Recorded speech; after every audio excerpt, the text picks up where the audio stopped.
This video is sponsored by the Jufinkisaurus t-shirt. Check it out at the viral store. Mosasaurus hoffmanni versus Carcharoclus Megalodon. No, the Megalodon doesn't have friggin' laser beams attached to his head. Not in this battle. We're gonna keep it real. Both monsters were apex predators of the sea, but these two creatures never actually met, being separated by about 50 million years. The extinction of aquatic reptiles at the end of the Cretaceous, and large mosasaurs in particular, made way for massive sharks like Megalodon to evolve to fill the gap.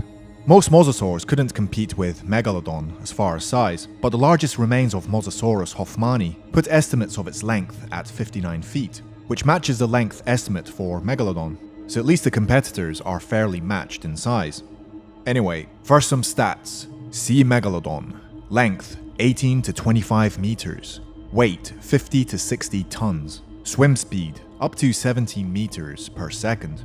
Diet: dolphins, whales, and turtles.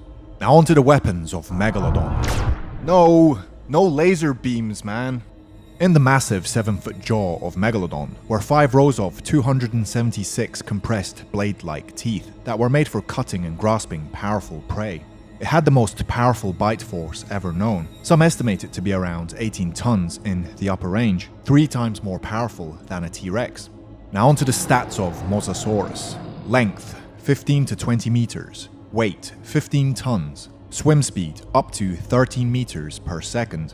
Diet: fish, sea turtles, plesiosaurs, and even seabirds. Now onto the weapons of Mosasaurus. Mosasaurus had around 40 to 50 massive teeth, which were conical and sharp, fitting into a jaw that was long and tapered. The jaw was double-hinged with a flexible skull, which enabled them to gulp down their prey whole, much like modern snakes. This wasn't a predator that took large bites out of its prey, but one that pierced and swallowed it whole. Now back to Megalodon. What advantages did Megalodon possess? The Megalodon had a much more robust body and huge jaws built for devouring whales and other large marine mammals. In addition, the Mosasaurus body type would have been inefficient for high-speed swimming, giving the Megalodon another huge advantage in maneuverability. Now onto the disadvantages of Megalodon. It's true that the Megalodon was a faster swimmer in straight bursts. However, it was probably less agile in some cases. It also had exposed parts on its body, like the gills and fin. Now onto the advantages of Mosasaurus. Mosasaurus had a slim body plan with a long, strong tail.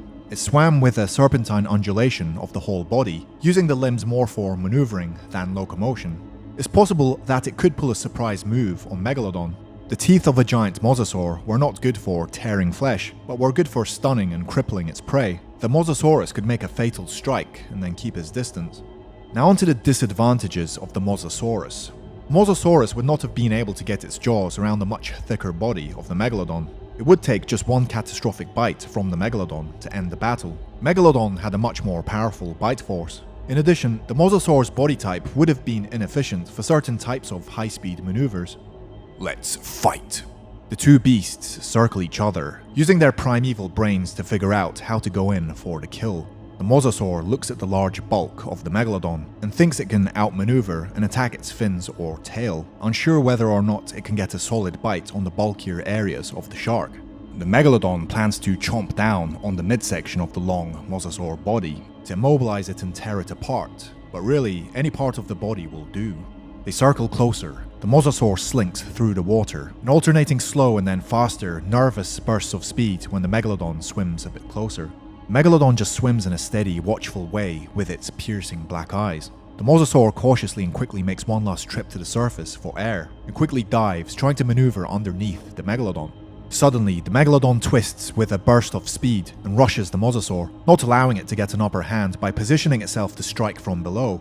The two beasts come clashing together. The Mosasaur attempts to maneuver out the way, fails to get a bite on the tail of the Megalodon. The Megalodon turns its body to place the Mosasaur squarely in front of its jaws, and chomps down on the quivering flesh of the Mosasaur's tail as it tries to slither away. As the Megalodon bites down again and again, the flailing Mosasaur's muscles seize and then go limp as the water turns red. The time traveler is pissed at this outcome, wanting the much cooler aquatic reptile to win over a bloated shark. The end. So there you have it, Megalodon versus Mosasaurus. Who do you think would win? Please let me know in the comments below. And don't forget to subscribe and like the video. Also, please follow me on Twitter. And if you enjoyed this video and want to see more, consider supporting me on Patreon. Oh, and make sure you click the bell icon to turn on notifications. I'll see you later.